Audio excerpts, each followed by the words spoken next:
We will find you, we will map your networks, we will hunt you down, and we will kill you.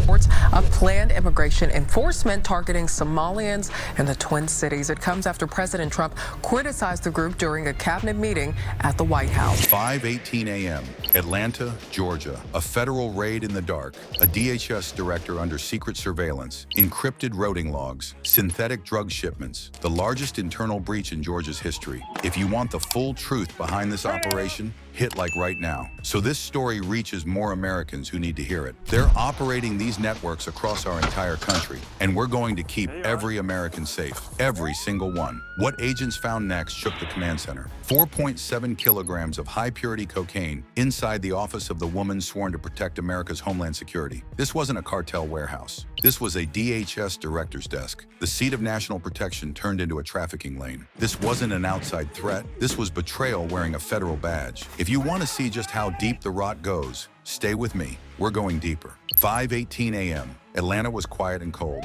Dew on the windshields, streetlights blinking without a clue of what was coming.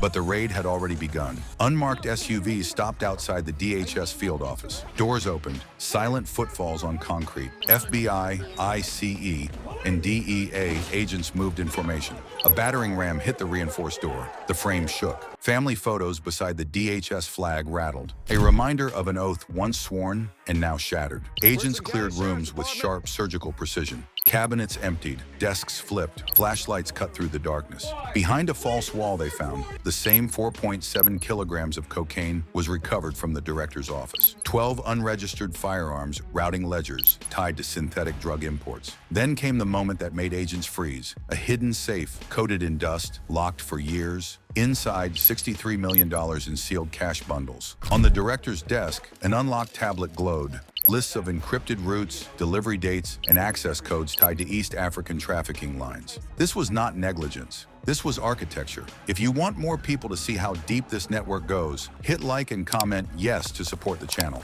The deeper agents dug, the darker the truth became. Director Nuru Ali, 52, Somali American, DHS authority, not coerced, not threatened. She hadn't been forced into this. She built the door, held it open, and invited the network through. She wasn't a victim, she was an engineer.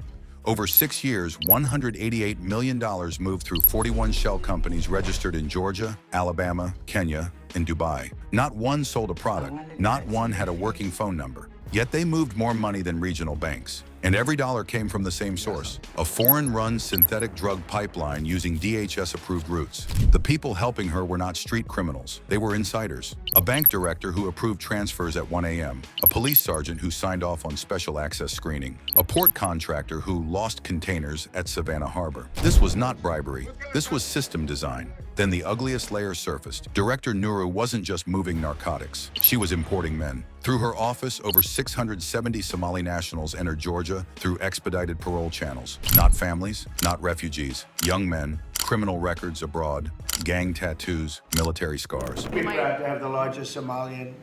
Look at their nation. Look how bad their nation is. It's not even a nation. It's just people walking around killing each other. Look, these Somalians have taken billions of dollars out of our country. Within 16 months, 73 shootings, 124 armed robberies, 19 overdose deaths, 37 forced prostitution cases, all traced to a core subgroup of 119 recruits later detained. One shooting outside a grocery store in Decatur left 2 seniors bleeding on the pavement. One of the attackers carried a DHS-approved badge issued by a care clinic that billed $1.9 million in fake Medicaid services. Money meant for elderly Americans was used to fund armed violence. The line between law and crime didn't blur. It evaporated, erased by the woman entrusted to defend it. A director didn't just break the law, she constructed a system around it. If that unsettles you, you're not alone. Comment system so more people see the truth they aren't being told. At dawn on a Thursday, the investigation stopped being folders, screenshots, and evidence bags. It grew legs, wheels, uniforms, orders. What began as a quiet breach inside a DHS director's office transformed into Operation Southern Razor, a full-scale federal strike designed to carve through an infection spreading across Georgia from the inside out. For weeks, maps covered every wall inside the emergency command center. Red dots marking stash houses, blue arrows tracing smuggling routes, circles around daycare centers, clinics, apartments, garages, and 2 Savannah port terminals. None of these buildings buildings looked dangerous. They were ordinary places, the kind you drive past on your way to work. But behind those walls, a foreign-built, domestically protected trafficking economy pumping drugs, money and violence straight through Georgia's institutions, protected by signatures, permits, silence. If you're still watching, type expose them, because what comes next shows corruption in daylight. Well, more than $1 million worth of fentanyl is now off the streets thanks to the work of federal, state, and local law enforcement agencies. 5:28 a.m., the command went out statewide. One line on encrypted phones. Immediate attack. More than 140 federal and local units moved at once. Black SUVs rolled through quiet neighborhoods. Tactical vans took positions behind apartment complexes. Highway patrol sealed interstate exits. Above a row of warehouses outside Savannah, a Black Hawk helicopter hovered low, scattering mist and dust across the water. The infection had been mapped. Now it was time to cut. Target 1, the trucking depot in Marietta. The building looked empty, forgotten, another casualty of old industry. But when DEA teams breached the side door, the truth roared to life. Industrial pill presses, bulk chemical barrels, stacks of sealed boxes prepped for statewide distribution. Two men sprinted between storage aisles, desperate shadows darting across concrete. K-9 units intercepted them before they reached the loading bay. On a dented metal desk, a shipping manifest listing medical supplies for a clinic that didn't exist. If you're shocked, comment I am, so this video reaches more people. Target 2, the converted church basement, 19 miles south. Stained glass windows still glowed from the outside. But inside, nothing holy. Plastic tubs of counterfeit pills, vacuum sealers whirring, cash counters ticking like clocks. The air is thick with chemical dust. A volunteer arriving early to make coffee froze when he saw agents. He wasn't armed, just terrified. Behind a false wall, investigators found logs detailing nightly handoff schedules sent through coded text messages. This wasn't desperation, this was an organization. Target 3, Burnsville Safe House. This is where the violence erupted. As tactical units advanced, two silhouettes burst out of the garage, sprinting across a frost-covered yard. No flags, no colors, no hesitation. Just men who knew exactly what they were running from. One vaulted a backyard fence, trying to disappear into the tree line. But a drone overhead locked a white crosshair on his back. Agents closed in. Minutes later, he was face down, handcuffed, shaking clouds of steam into the frozen grass. If you support these agents risking everything, hit like right now. By noon, 27 locations had fallen. Agents seized over 200 kilograms of narcotics, stashes of cash hidden in ceiling vents and floorboards, laptops filled with routing data, appointment books listing meetings with officials who quietly resigned days earlier. The shock spread faster than news alerts. From Dalton to Macon, people stepped outside to find police tape across familiar buildings, helicopters circling low, unmarked trucks rolling out with evidence. This wasn't a foreign invasion. It was a purge of corruption hiding in daylight. Corruption that had lived in neighborhoods, offices, clinics, and ports without raising suspicion. Operation Southern Razor didn't end the war, but it cut through the first layer, finally exposing how deep the betrayal ran. In the hours that followed Operation Southern Razor, agents finally began processing what they had seized. What looked like a random list of addresses was actually a single machine, a system engineered to turn drugs into money, money into influence, and influence into protection. Inside the command center, the walls transformed into a mosaic of corruption, photos of seized documents, bank wires, notarized letters, zoning approvals from small towns, purchase orders for equipment that never existed. Each piece by itself looked harmless, but together they formed a pattern so clear, so unforgiving, that no one could pretend anymore. This trafficking operation never lived in the shadows, it lived in paperwork, stamps, meetings, signatures. If that chills you, hit like right now so more Americans see this. Investigators uncovered ledgers showing facility fees and security consulting payments. One item repeated every month, $32,000 wired into the private account of a county police captain in Georgia. Another ledger showed a suspicious $14,800 community development fee tied to a zoning decision that turned an empty warehouse into a cultural center.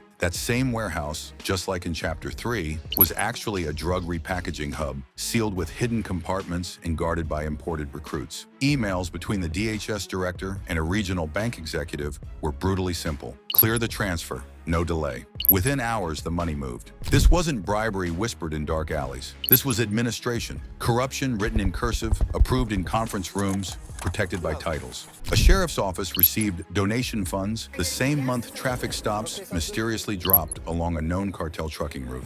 A city council meeting that lasted 11 minutes approved 4 warehouse leases, all owned by Somali shell companies with no employees, no phone numbers, and no products. When that news broke, panic rippled through government buildings. Office doors locked, email accounts wiped, printers ran nonstop as people shredded anything that might tie them to the network. But the digital trails already secured. Federal analysts reconstructed timelines, connecting signatures, payments, meetings, and names. People who once shook hands at ribbon-cutting ceremonies were now red dots pinned to an investigative board. If you're still with me, type "I see it," because the truth gets heavier from here. Outside, the public reaction changed from anger to disbelief. For years, Georgia residents trusted the faces behind badges, desks, courtrooms, and city offices. The realization that those same officials had cleared paths for narcotics to enter their neighborhoods felt like betrayal at the deepest level. Out of President Trump's expanding military campaign against drug trafficking in South America. At a senior center in Savannah, older residents watched the news in silence. One woman whispered, "I've driven past that building for 15 years. I had no idea." Protests formed outside county courthouses. Handwritten signs rose in the cold morning air. If the law is corrupt, who protects us? Who were we trusting? Some officials rushed to defend themselves. They blamed misunderstanding. They blamed overreach. They blamed coincidence. But every hour, the evidence hit harder. Emails linked to shipments, permits linked to payouts, case dismissals aligned with cartel schedules. This wasn't accidental corruption. It was engineered corruption. A police union released a trembling statement. The actions of certain individuals do not reflect the values of this department. But no one was calm. People wanted resignations. They wanted accountability. They wanted answers. Inside the federal detention facility, DHS Director Nuru Ali remained silent. No lawyer request, no questions about charges. She stared at the wall, hands folded, the same hands that once signed immigration waivers, funding approvals, and community partnership contracts. Now those hands sat in cuffs. The truth settled like a weight across the entire state. This was never just one corrupt official. This was a system built to let her thrive. What followed in the days after Operation Southern Razor was not calm. It was paperwork, interrogation, frozen bank accounts, frightened officials, and a flood of facts no one could soften or spin away. Evidence rooms filled so fast, agents had to stack crates in hallways. Even veteran analysts, people who had dissected cartel networks for decades, paused at the scale. What began as 4.7 kilograms of cocaine hidden inside a DHS director's office had now exploded into one of the largest corruption cases Georgia had ever seen. The FBI in the Atlanta area making a major drug bust. Federal agents say they stopped millions of dollars of hard drugs from hitting the streets. Across all raid locations, additional seizures brought the narcotics total to over 260 kilograms, enough to devastate entire cities for months. Bags of currency, gold coins, cashier's checks, stacks of prepaid cards, counting machines whirred until their motors overheated. By the end of the week, total seized assets across all locations reached $163.7 million. If these numbers shake you, hit like right now, so more Americans understand what's happening. And most of it had been hidden in ordinary places, inside ceiling vents, stuffed into a hollow water heater, packed inside a child's toy dollhouse in a suburban basement. The drugs and money were horrifying, but they were only the symptoms. The real story lived in the names. Ledger books contained page after page of them. Some belonged to criminals already known to federal agents, but most were people no one suspected.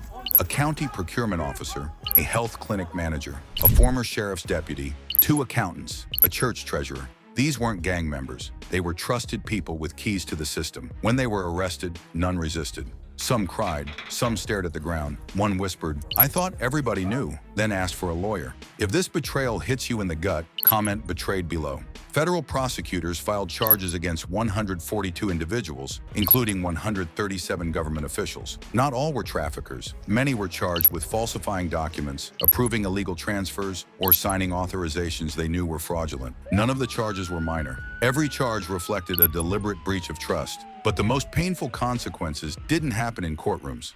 They happened in everyday places. City offices fell silent as employees were suspended. Emergency elections were called after 3 council members resigned. A small-town bank shut its doors after its director was indicted, leaving residents confused about where to cash their checks. School board meetings turned tense as parents learned bus stops near their homes had been used for nighttime handoffs. Elderly residents saw bank statements showing medical services billed under their names, services they never received, and they realized money meant for their care had been used to fuel a trafficking empire. Outside grocery stores, families talked in parking lots, fear in their voices. One man said, "I've lived here 40 years, and for the first time, I'm leaving my porch light on all night." If you've ever felt your community slipping away, share this video so others wake up. Georgia tried to stabilize the chaos. New task forces formed. Emergency hotlines opened. A prosecutor spoke at a press conference, standing in front of rows of evidence bags. This investigation is only beginning. More arrests will come. Behind her, each evidence bag had a name. Through all of it, the courtroom where DHS Director Nuru Ali once testified remained untouched. The polished hardwood bench, the flags are perfectly aligned. Her nameplate is still sitting in its place. But the truth echoed in that silent room.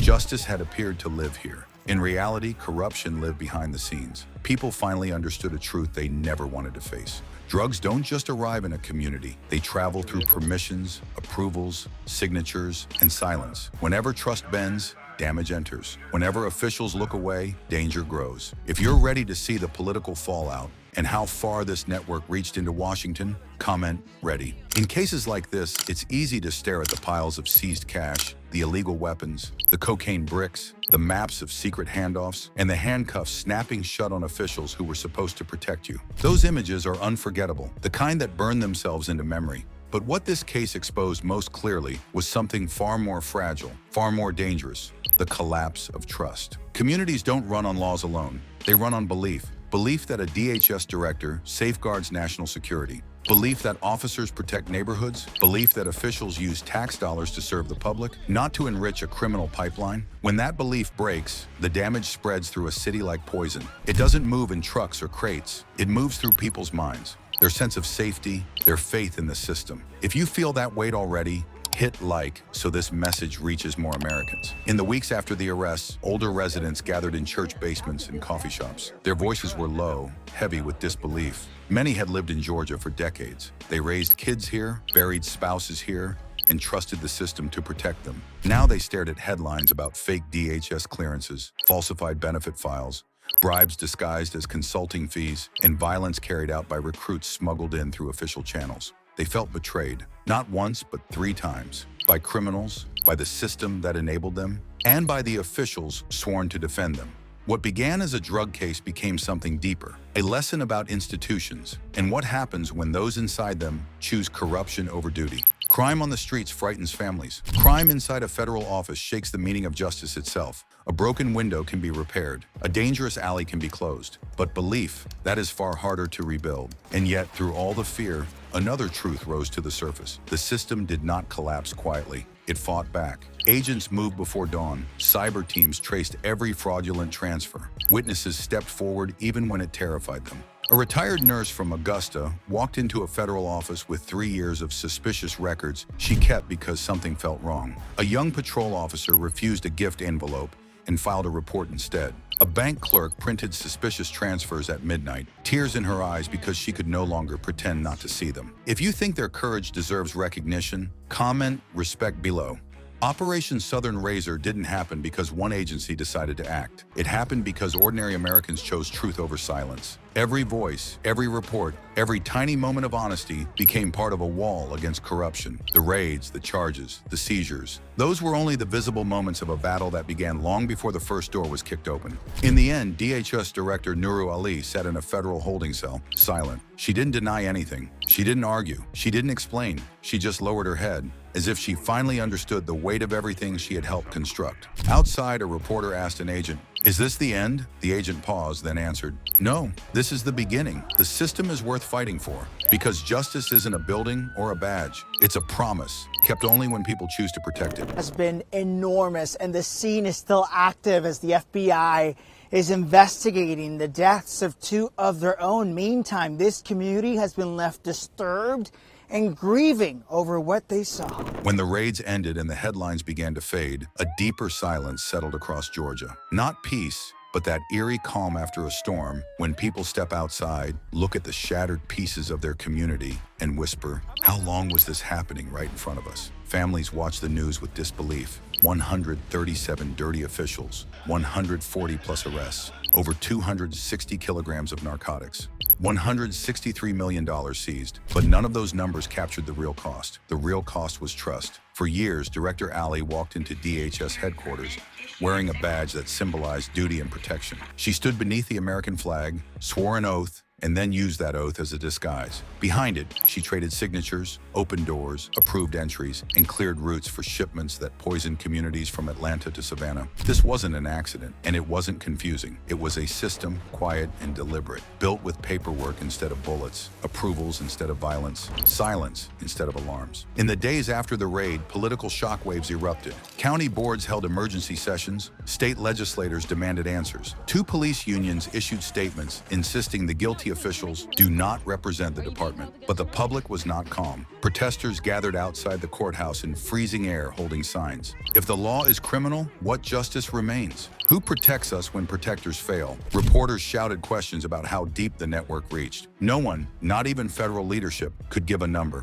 That uncertainty frightened people more than the drugs ever did. This story became more than narcotics. It became a warning. Institutions never collapse suddenly. They crack slowly, one ignored red flag, one unchallenged signature, one official who looks away. Corruption doesn't kick down the door. It walks in smiling, attends community meetings, shakes hands, donates to charities, and hides inside paperwork. That is why this breach felt so personal. It wasn't foreign enemies or masked gunmen. It was trusted professionals using their positions against the people they were meant to serve. But another truth stood firm. The system didn't fall. It fought. Agents acted before sunrise. Analysts traced every lie. Citizens refused to stay silent. That courage became the invisible foundation of Operation Southern Razor. In the end, as Director Alley sat in a cell with her head lowered, a reporter asked the same question again. Is this the end? The agent answered simply, this is the beginning, because the fight for justice doesn't end with an arrest. It ends when the public stops caring. And right now, America is paying attention. If you believe the system is still worth fighting for, hit like, share this story, and comment justice below. This fight is not over, not even close.